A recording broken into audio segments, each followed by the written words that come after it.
Hello, it's just me this evening, and believe me, I don't like it any more than you do. I'm sorry Ellie isn't here this evening. Unfortunately, she isn't very well, but I should reassure you straight away, she doesn't seem to have a temperature, she doesn't have a cough, doesn't seem to be corona related, and hopefully not anything particularly serious. I think just a bit of a bad fibromyalgia day. Probably not helped by, I don't know, all the stress and everything we've all been going through. But hopefully she'll be feeling better soon. She's actually just out of shot just watching me do this, so that's good.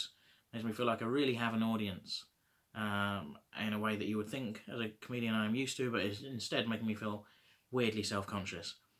But in other news, Boris Johnson is now in intensive care in hospital. That's happened today. Yesterday he was taken into hospital for what we were told were routine tests. Now he's in intensive care, so it does look a bit more serious. And obviously, hopefully he will have full and speedy recovery. It definitely seems to have rammed it home for a couple of people on my Facebook feed. Actually, someone that high profile in the public eye being that seriously ill, maybe in a way that it should have the penny should have dropped with people already, but this seems to have made a difference. And while this podcast isn't above this vlog isn't above kind of cheap political jabs most of the time, obviously we're not going to wish him any harm at this point, and hopefully he'll have a full recovery. It's certainly an unusual circumstance. I can't think, and maybe this is just blowing my ignorance, but I can't think of any Prime Minister in British history who's been this kind of seriously ill while being in political office. And I'm sure often if they are ill, it's kind of downplayed, and unless if it's not very serious, you probably don't really hear about it. But I imagine if it was this serious, we would have done, and I'm not aware of that. So obviously, it's a strange time, but that has very much been the running theme of these vlogs for the past however long. So yeah, hopefully he'll get well soon. In the meantime, maybe it's better that someone who isn't as ill is taking the reins and kind of taking over, because up until recently they were saying that he was still running stuff, and I think maybe someone with a high temperature and a flu and just who's very ill maybe isn't going to be on the top of their game, and maybe we'd like someone to be in charge of the country who is on top of their game. I don't know unless it's Dominic Cummings, and who knows who's in charge at this point. But I feel that I'm entirely on top form myself today. I'm not ill, but my hair is greasy. I'm wearing yesterday's t-shirt. I'm clearly not quite at my peak. That's good. But let's change the subject onto something more light-hearted. I'm reminded of seeing Rufus Hound, the comedian, being interviewed on television, and he talked about doing daytime television, and Richard of Richard and Judy fame taught him how you transition from a very serious topic on daytime television to something a lot more light-hearted. And this isn't daytime television, of course, but I feel like it's a similar kind of vibe of tonal shifts and talking about very serious things and much more frivolous things. And what you do, apparently, and I'll probably get this in the right order, is you sort of do a big sigh at the serious thing you've just heard. Like not a sigh of boredom, but more a sigh of an exhaltation of breath of sort of, whew, and then you go right and clap your hands together like that and sort of rub them, and then you move on to the frivolous thing. So let's give it a go. I mean, I've already pulled back and revealed the trick, haven't I? You'll know exactly what I'm up to, but we'll do it anyway. Let's see. So, Prime Minister Boris Johnson, in intensive care. Whew. Right. WrestleMania. This, I assure you, is going to be the last time on this vlog that I bring up WrestleMania, probably until next year if we're still in lockdown at the same time. But honestly, I've been talking about it every day. I've been very enthusiastic. Last night was the second night of it, and they did a thing called a Firefly Funhouse match. I can't explain to you what it was, but it was one of the best things I've ever seen in this world. Honestly, it was incredible. I've been telling everyone to watch WrestleMania. I very much doubt if anyone has seen these vlogs or seen me on Facebook or on my other video talking about WrestleMania. And I very much doubt I've persuaded anyone to actually watch WrestleMania who wasn't going to watch it anyway. But, that's fine. Wrestling's not for everyone. And even amongst the subset of people who like wrestling, this WrestleMania won't have been for all of them, particularly given the strange circumstances and no fans being there and no arena and everything else. But for me, it was incredible. If you're at all curious, do check it out. You can still do that by signing up to the WWE Network for a free trial, so you don't have to pay anything to give that a go. What I would say, though, is this weekend it has really... I think we're doing okay with the whole lockdown thing, but it really felt like a bit of a godsend for me. Something exciting, exhilarating, something to be excited about, and I really enjoyed it. So if you're not into wrestling, find out whatever your WrestleMania is and go and do that, and go and find a thing that just to be excited about and get your head out of it. And there's whatever sort of entertainment you're into, other than sport, isn't really happening right now, but. If you like live music, there are musicians doing things online. If you like comedy, there are people putting together sketch shows and podcasts and all sorts of things. I don't know, just, look at who your favourite sitcom writers are and see if they're making anything online right now or doing things, because people are still being very creative and making things. I'm part way through making a video myself, but given my levels of productivity, we'll probably be out of lockdown before that's finished. Who knows? But it's also, I filmed a show of me doing stand-up like over a year ago, and it's still being edited, but I'm hoping that maybe that will be finished and we'll be able to get that out in some form before the end of lockdown, and that'll be something that people can watch, and there'll be an actual audience for it and everything, because it was filmed in the past when we were allowed to do that. That was great. Weren't they wonderful times? What else this evening? I want to talk again about, I went for a walk in the woods today, and again I want to say I took some photographs. I didn't loiter, I wasn't hanging about in the woods, I was going for my daily exercise, taking the dog for a walk, but I feel very lucky that I get to do that in such a lovely kind of picturesque bit of woods, and the sun was out and it was shining through the trees, and it was a lovely place to go for a walk. So I'm very lucky, but again, bit of a moan because I came across this place. It's like a ring of logs. They're all set out. It's not a new thing. They've been there for a long time, set out as if for a bonfire, or at least for people to sit around in a group and kind of hang out. And that's fine, but that's not what we're supposed to be doing right now. And once again, I stumbled across just a group of people sat around, and presumably it's a lot easier for them to gather there than it is in the park where the police will move them on. Presumably is that a cat? I don't know if that's going to pick up, but there's a cat nagging just to the side there. So that's a big part of our lives at the moment, is just constant cat nagging. It seems like that we're here all the time and they can just pester us whenever they want. They've really adjusted to lockdown life quite quickly. Well done them.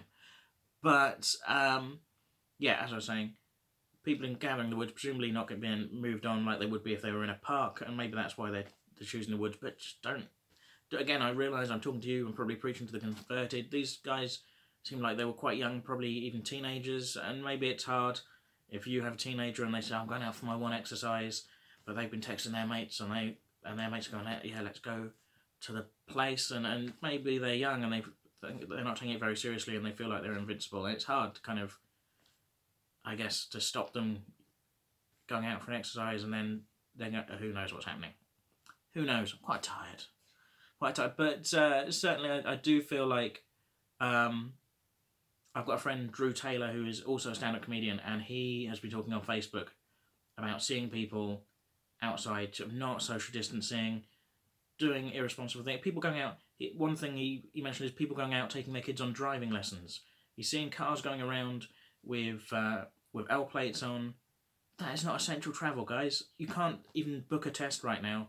There's no point taking your kids out for lessons. Maybe you're bored, maybe it's something to do, maybe it's something they've been pestering and you're like, I finally got the time. But it's not essential travel. They can't even book a test. And they're learners, and you don't have dual controls like a proper accredited driving instructor would have, so there's more chance of an accident. And then what? They need to go to hospital, emergency people need to be called, that's more social interaction, that's more... You know where I'm getting with this. Anyway, but Drew himself has said he has found himself getting increasingly feeling like it's bringing out the grumpy old man side of him, and I feel that a bit as well. Is that I want to be positive and excited about things and making the best of the situation, but it does bring out some of the grumpiness of you when you just see people flouting these rules that we're all trying to stick to for the good of everybody. It gets a bit frustrating. I'm sure some of you have been frustrated as well. Why not mention that in a comment on this vlog, wherever you find it? Want to talk about your own frustrations, or something else you could talk about is you could tell us any mad food you've been making, any recipes you've tried that you wouldn't have previously tried or bothered with, any experiments, any weird food combinations you've been doing because you're just trying to work with what's in the cupboards or what you could get in the shop at the time. I feel like the first week and a half or so, how long into lockdown are we? Like just over a fortnight into lockdown, and I feel like the first, basically most of that first fortnight, I was doing quite a good job. We were living off it, the things in the cupboards.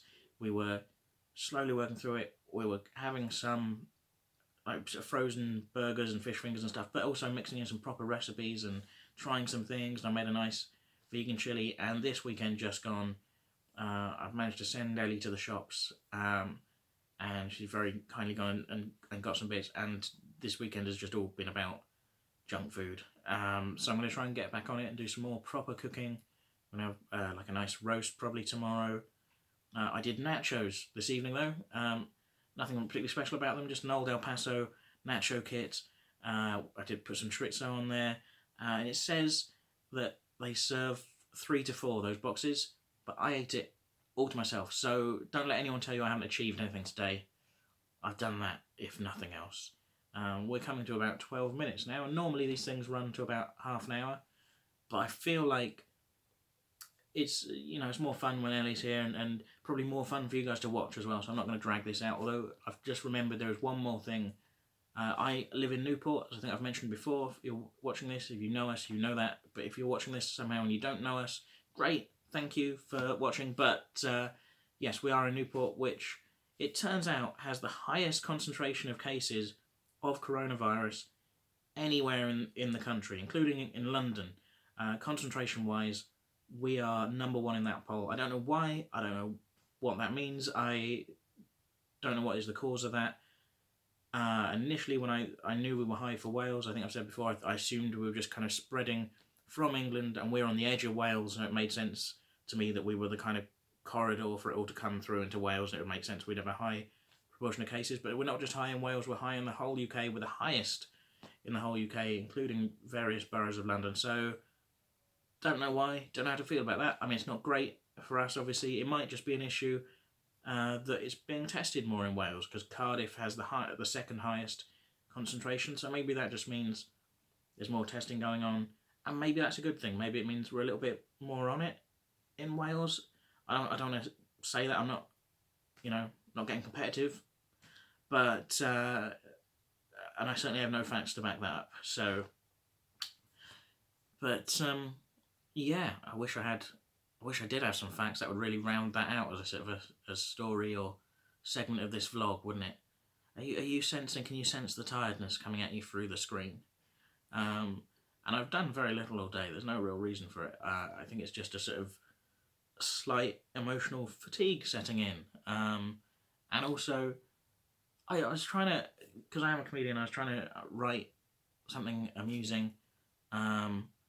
And something I wrote, which you won't recognise it as a joke because it hasn't been formed into one yet, so don't be expecting even a base level of amusement from this. But I was thinking the other day sort of about trying to write a joke about how, because comedy isn't a thing, I can't go out and do live comedy, I've been furloughed from my other job, they don't need me right now, and I was just thinking about how this whole lockdown thing makes you realise how pointless your entire existence is, and I look forward to passing on those insecurities to my future children.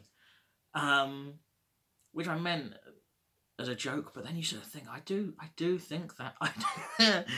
Is it all pointless? Is that a suitable question? I'm not checking. I'm not going to, at least to the side of me, but I'm not going to look at her to check if she thinks it's a suitable question for the vlog. I'm just in it now, aren't I? I've asked it.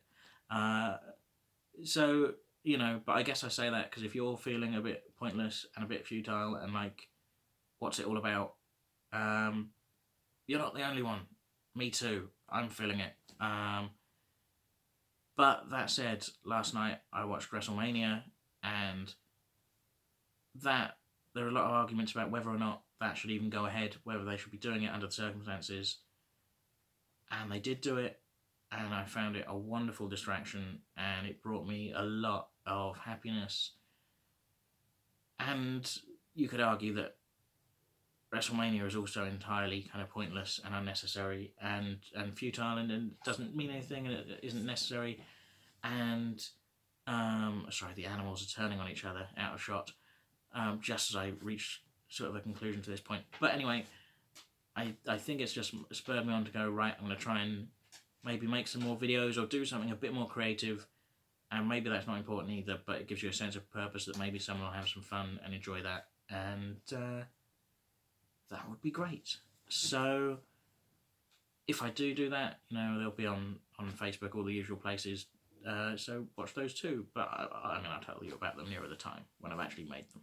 This is a lot of promises that I'm making, but who knows if I'll keep them, because I'm also playing Final Fantasy VII, and that's quite a distraction. So, good. I hope that isn't... I think that was... I think I turned the corner back into sort of positivity at the end of that. I hope that isn't too downbeat tone to strike for it, but I don't know. I don't know why you're watching this. I don't know what anyone gets out of these. So, take what you will from it, and I'll be back tomorrow. And, fingers crossed, right, for all of our sakes, Ellie will be sat next to me. And it'll be a vast improvement and a return to usual form. But I have done nearly 17 minutes of this, just speaking to you on my own, with almost no gaps or pauses and quite a lot of ums. But, it's kind of my first go of this, so cut me some fucking slack, guys. Yeah? Yeah? Yeah? I don't know why you have to be such dicks about it. No, I'm kidding. It's fine. Anyway, I'll see you tomorrow. Thank you. Bye.